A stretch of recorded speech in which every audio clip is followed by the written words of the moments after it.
Hello, everyone. Jared Sabota again here. On this podcast, I'm gonna show you how to make some stylized rocks.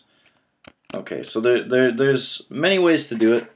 You can start with your base mesh, bring it out of Max or Maya again, and sculpt it. But once you get your high res and bring it back in, that could mean you have to push and pull a lot of verts to get it close to your high res, so it projects right, or you can say it's close enough. It's up to you, really. Or there's another way you can do it. Can sculpt it, decimate it, and bring it into a retop program. You can retop a rock, actually, which either one, I mean, they're time consuming, but the retop probably takes longer. It's up to you. I got my best results for the projection of retopping it. But here's a rock that I worked on quick. I made it for a project, and all I did with this actually was I started with a cube and sculpted away. So I'll show you a little bit of how to do it, and then you guys can probably figure out the rest of it yourself. And all it is really looking at reference and figuring out what looks good, what doesn't. So here's some other things you can do. This one right here, I started with a base mesh. It turned out nicely, but when I brought it back in with the base mesh, it projected a little funny.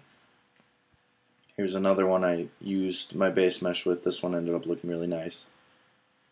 And here's another one I used a base mesh with. This is actually a really large cliff sculpt. And this is that last rock I showed you.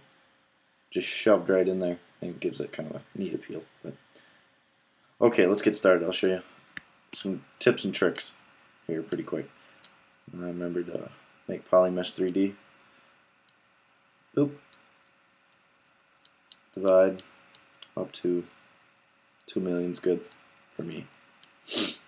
You don't have to go that high with something like this, but I'm just working on it. So I grab the move brush.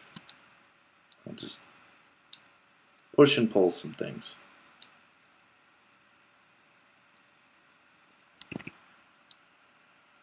Like I said, you can get a good rock reference. Follow that. Follow my reference if you'd like. I'll make sure I post those up for you later. So here we are. We got a funky shape. Now we'll go ahead and grab the trim dynamic. Again, like I said, trim dynamic is my best friend if you've watched any of my prior podcasts. So, knock away some edges. Make it real hard.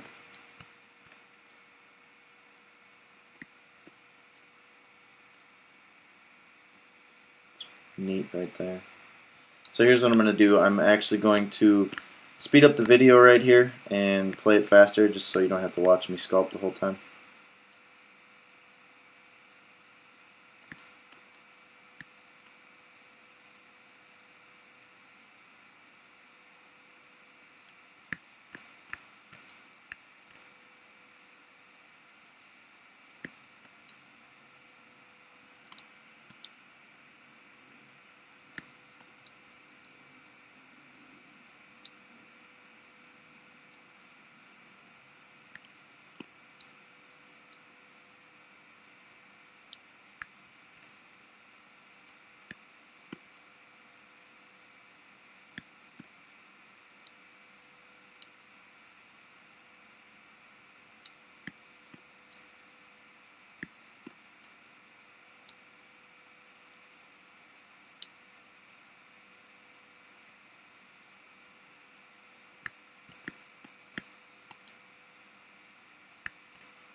So a key is you're going to make sure you want to make sure you hit all of those hard edges that are left over from the cube. As you can see right here.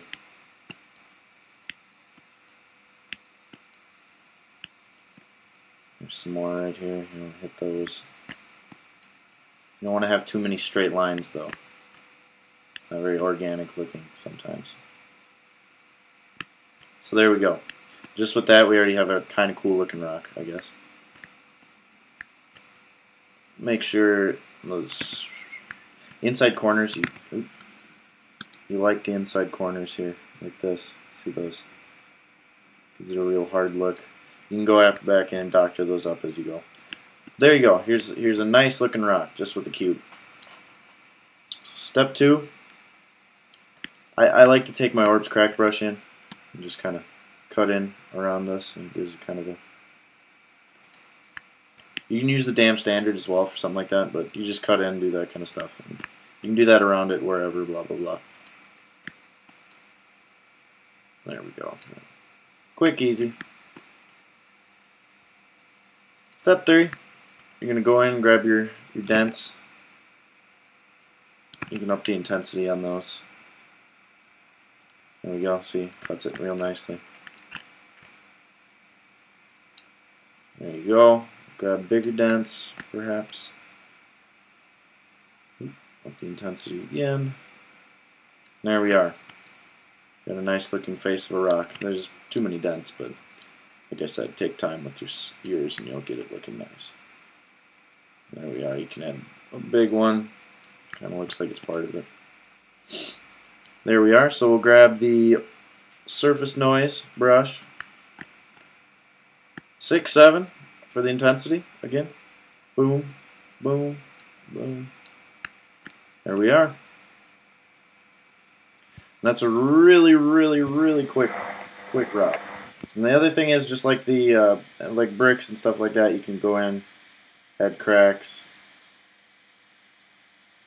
with the Orbs crack brush. They look a little out of place, but that's okay. It's just an example.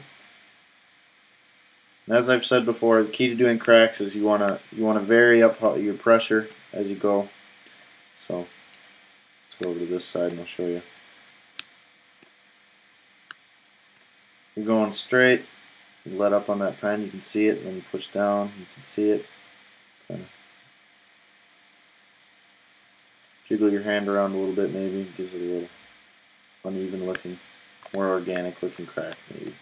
Kind of looks a little funny, but that's the gist of doing a quick, easy rock, and with a little maintenance you can get it looking pretty good, like say this one or the other ones I showed.